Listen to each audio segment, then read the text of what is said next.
This is a testimony from a chosen seed, anointed one, a light worker, earth angel, heart healer, signature of God, the Most High, in physical form. I am. And my testimony is this, family. Every chosen seed has a testimony. And in this age of Aquarius, all is being revealed. And I want to be the first to tell y'all my story. Y'all check this. My name is ANTAWAII Fulton. I'm 37. I'll be 38 years old on September the 27th. I'm born in 86. I have 9 kids with 3 different women. No, with 4 different women.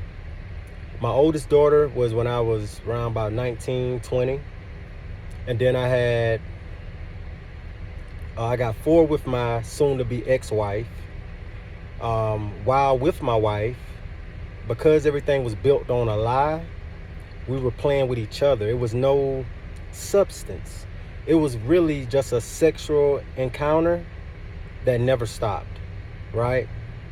And we both never had the, well, I can speak for myself. I didn't have the courage to walk away when I would catch her cheating. So, hurt people, right? So I ended up having 4 more kids with 2 more women during the time frame of 14 to 15 years we've been together. And it was during my late 20s, early 30s, somewhere up in there. And it was due to the people I was hanging around, even though I take full responsibility. But the ones that I were hanging around, like say for instance, my Uncle Cowboy, everybody know him. So when I get around him, I met one of the women around, well, I met both of the women, one of the women around him, and then I started to hang out with the second woman with my uncle, right? And I didn't have nobody to be able to tell me, man, that's wrong. Hey, don't do that. They allowed it. And it's wild to me now when I look back at it, because I had to walk away from these people.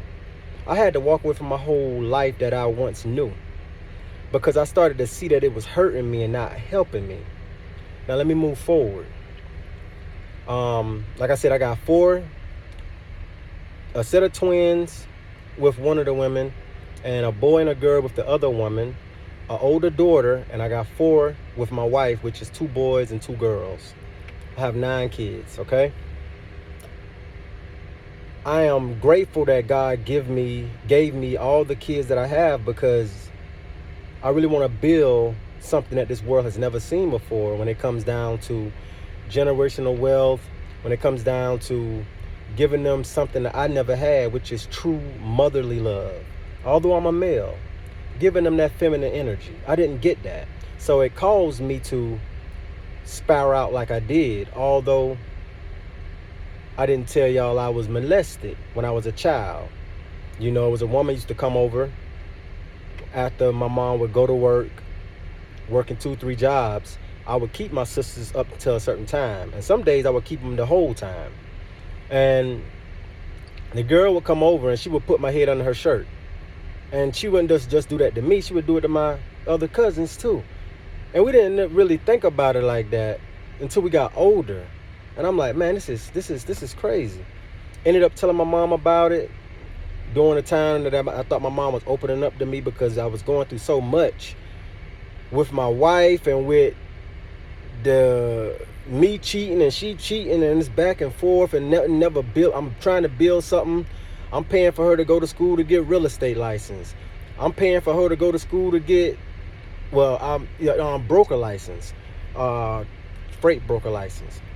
I'm keeping our kids for her to go to Georgia to get her CDLs, and she got a guy that she was dealing with for over 10 years from Train, named David, that she's messing around with in the room while I'm keeping our kids. I'm doing Instacart, trying my best to keep a roof over her head and make sure she got money down there, and she laid up. I'm calling her one night, and it hurt me so bad, you know what I mean? And I still wasn't willing to walk away, because I didn't see my value. I ended up, God blessed us with a trucking warehouse, a warehouse that I was doing my trucking out of, moving freight, in other words.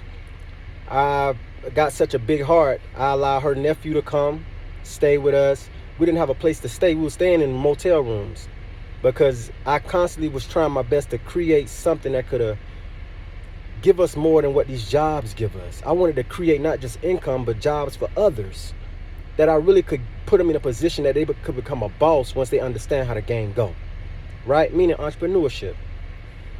So money started running low. We started staying at the warehouse in the offices part because it was multiple rooms I had access to that I had the right to do what I was doing.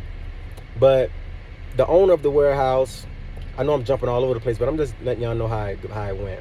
As a chosen seed, God will always bless us with so much, but if we're not willing to let things go, we lose them. So that's why I'm going into this. We're at the warehouse. I ended up letting people go that I know wasn't doing right by me. And they ended up calling DSS and telling them that me and my family were staying at the warehouse.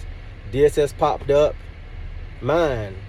I done had stores. I done had so many different businesses, and not one family member come and support it at all.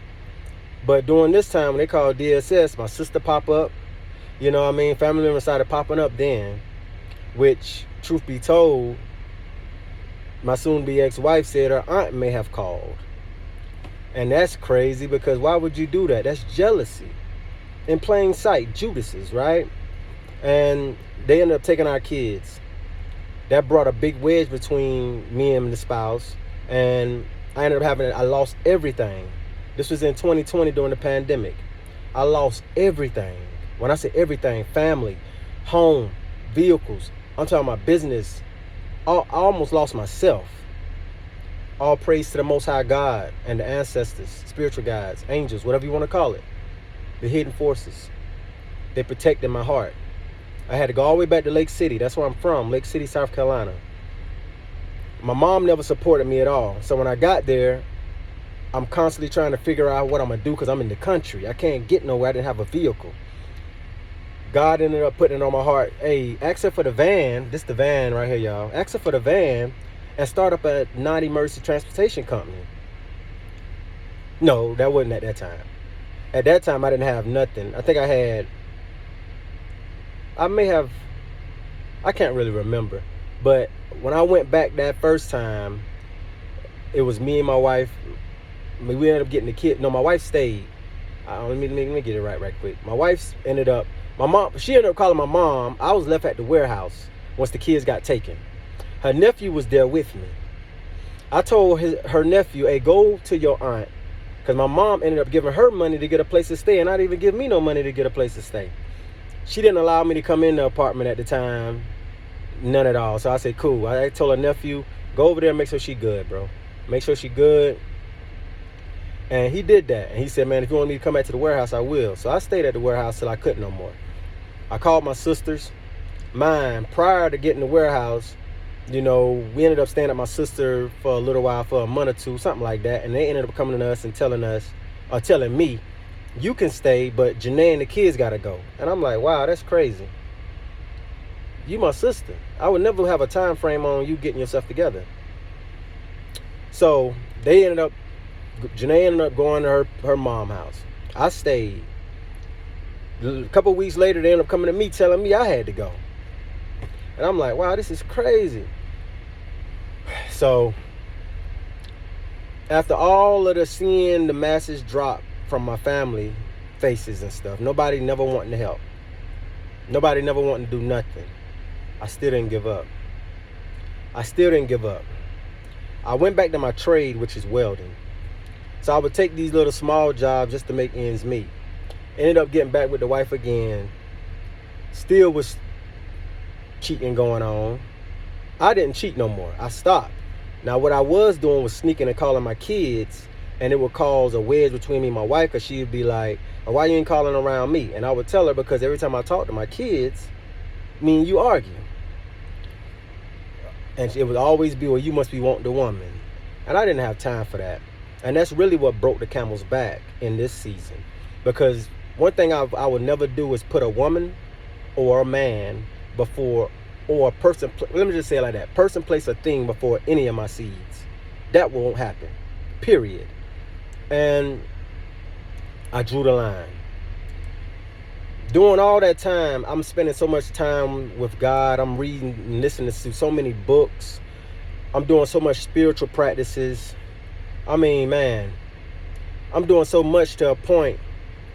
During those times when we had to get rooms, my mom put us out of her house. When she did allow me and my wife to come, she put us out and said that we had to go. And I told her, Mom, I said, Mom, can you please allow us to stay until we get the tax money? Because we get a little money, we can get on our feet a little bit and then try again. Because I'm not going to stop. My mom said, no, y'all got to go tomorrow. And I'm like, wow. So I ended up coming back to Columbia again. Staying in a motel room, paying $100 and some change a day. And the only way we was able to get that is by doing Instacart. So the reason why I chose to stick with the spouse as long as I did was because she is a go-getter. She would try, but I started to see that it wasn't as much as I was putting out. It wasn't equally yoked. It wasn't right. I even remember the first time I moved to Virginia, Newport News, and I got the shipyard job. I told her she didn't have to work. I would take care of everything, just start the businesses, let's get everything going. And if y'all go back on my Facebook and stuff, y'all would see all these different times. During that time, you know, it started getting hard on me. I allowed her nephew to move in. He willed, so he really had no business even moving in. But I allowed him to come in because I said, man, you can save up some money. Save your money up, man. Start something. Start a business. Get your credit right. I started paying attention to him. He would start doing different things with his money that I didn't agree with, especially if I'm holding it down, right? I was only charging him like, what, $70 to $75 a week, and he was barely paying me that. Now, after all of that, me and my wife ended up getting into it again because I started seeing how she would go sit in the car. So, you know, intuition, we picks up on that as chosen seeds. So she ended up getting mad, blowing something way out of proportion when I told her, man, you got to respect me, man, because I'm respecting you. And if you don't respect me, meaning the way you talk to me, you got to go. So she took it as you putting me out. And she stuck to that, meaning she started gaslighting. She ended up packing the kids up. They left a couple days after. And I ended up being there with no vehicle to get to work. So I started walking to work, still motivating people in the world, still putting out positive affirmations for everyone that would see my channel. I would do all these things because there's just something in me that can't give up, and I cannot share nothing but light. It's like, why give dark when you can give light? So I ended up, you know, coming to work one day. I ended up getting to work one day, standing up for a white guy because a Mexican was picking on him. And I've been like, man, that ain't right. And he got mad at me. I went to the boss and been telling the boss. Next thing you know, they called me and told me my assignment was up. Now I'm down here in Virginia with no vehicle. I'm hundreds of miles away from family. I ended up not having the money to pay for my rent and stuff like that, which I was able to pay 1 month, but the next month I didn't have it. I checked my account one day, seeing that my spouse had stole $500 from me.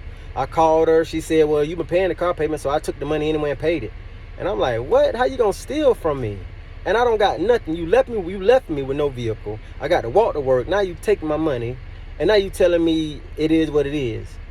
And then not just that, ended up finding out that she still went back to the same guy again. And I'm like, I still took her back, y'all.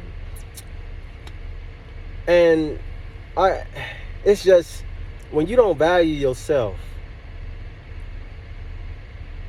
you hurt yourself. And I ended up losing everything again.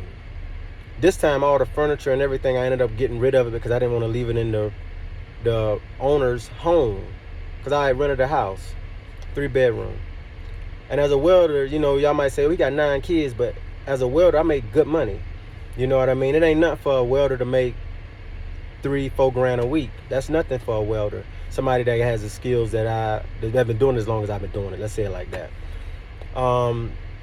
So I ended up going back home to Lake City My mom ended up giving me money to catch a bus back. Got back down there, I felt stuck. And that's when I ended up asking her for this van because God put it in my heart. Prior, when I was in Virginia, I was trying to get Janae, she was doing the paperwork to start a non-emergency transportation company. So I could help dialysis patients get to their appointments. On top of it, start a business that I could pass down. So my mom ended up saying, okay, you can get the van. And that started up. But when I ended up trying to start the business in South Carolina after getting the LLC, getting all those different things, they told me I couldn't start one there. It would have, the closest area was Charleston. I called one of my uncles that stayed there, asked him could I start an LLC at his address there so I could start the business. He said let him call me back. He never called me back. And that's when I started really seeing, like, you know what? Family ain't family. You grow family. You find family on the journey. And I'm learning that as well. I don't really quite feel like family is all about color neither. It's not. It's about energy, family. That's what it's about. So when I ended up getting with my mom down there, when I got down there, we had done put together, she had the money, but I had the vision to start a seafood restaurant called Mookie's. Now this is in Lake City, South Carolina. That was one of my passions because I tried to start one in Jenkinsville, South Carolina, where my spouse from, and her family was hating so bad, man, we ended up losing it because the owner knew the family, and he ended up just telling me that he was done. He didn't want to do nothing with me. I lost it. This path as a chosen one is not easy, family. But if you chosen, you can't help but walk it. That's the goal. You can turn away from it, but then you will catch a lot of hell. But when you really chosen, you willing to do it anyway. So I ended up going back to Lake City. I got a job at Train, so I've been driving back and forth. The spouse started getting mad because one of the baby mamas worked there. So I worked there for 2 days and I quit due to her saying or being upset about it. Mine, she had her own apartment. I didn't have nothing. And we didn't have our kids at that time. So I'm trying my best to do what I got to do. I'm trying to break a drug addiction, meaning marijuana, because I was having to go to the place to take drug tests in order for us to get our kids back, because that was one of the requirements, to have a place to stay and for me to not have no drugs in my system. Because they say the kids had drugs in their system. And it was crazy because it was a drug that I've never done before. So I know it was planted. So we ended up beating that, getting the kids back in 2 to 3 months. We had them back. Mine, when they had the kids, the spouse sister used to get the kids here and there, and she started treating her own sister, meaning the spouse, meaning my soon-to-be ex-wife's sister, started treating her like an outsider, watching her while she around the kids, like, and I'm like, man, you don't see what's going on, you don't see the enemy. And she still didn't see it, still around these people, right? Ended up getting our kids back. We ended up trying to make things work. This other guy still in the picture because, I mean, man, I had done stop all the cheating. I stopped because I know that I started to learn based on spirituality and the laws of the universe that you get what you put out. And as I started really embodying that, I was just holding on to things that didn't want to change. They talk good, but they didn't. Their actions didn't change. Let me skip over now. Let me just skip over, because I will give more of this in later interviews or something like that, or later messages. But I ended up coming back to Virginia now and got a job back at the shipyard through another company. And I choose to walk away from the wife because she brought back up, she reached out to one of the baby mamas, and the baby mama told her that I was calling, checking on the kids. After I done told the wife I wasn't gonna call no more, so I got a DNA test, and I didn't feel like that didn't sit right with me. So I said, you know what, I'll just do it because it's right, and I'm gonna do what's right in God's eyes, not in man's eye, right? She ended up texting and getting in touch with the baby mama. The baby mama told her that, so she come to me with the attitude, and I'm like, look, man, my daughter was on her deathbed. She got high blood pressure at a young age. Her liver wasn't doing right, so I pray to God for her to heal. And you fussing at me because I'm calling them. So right then and there, that was it.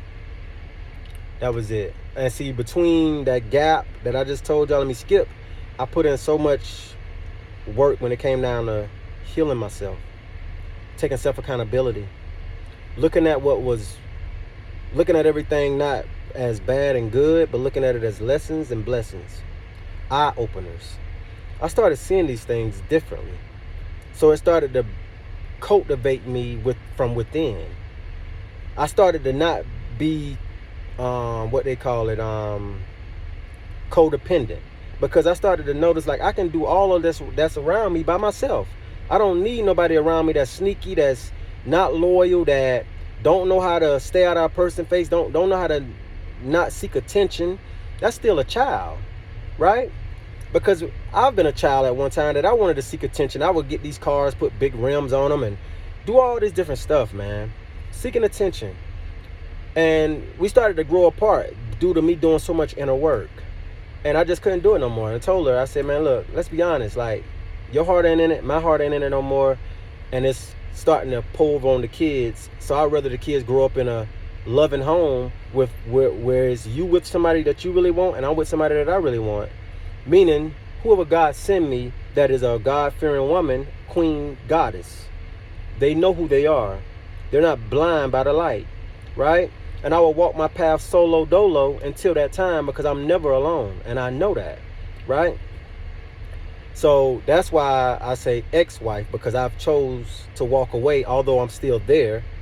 I make plenty money, but I'm sleeping on an air mattress in my own home that I pay $2,000 a month for rent, right? Like I said, this path is not easy, family. And I'm only sharing this because it was put on my heart to share it, because it's time for us to tell the truth. It's time for us to step in truth. It's time for us to allow God to live through us, man. And God cannot live through you if you don't know how valuable you are, and if you can't be honest with yourself. Nobody can be honest with you. If you don't love yourself enough to stand in truth, nobody can love you enough. You know what I mean? It'll never be. You'll always be wanting more and seeking more, which is egotistical. So I say that to say this, family. Hurt people hurt people. I've walked that path, so I know what it's like. And builders build. I've walked that path, and I continue to walk that path because I know what it's like. And truth tellers tell the truth. And I'm doing that now. So I hope that this video, this message, this testimony encourages you to stand in your truth so that you can be set free and be able to get on the divine path that God has put you here to be on.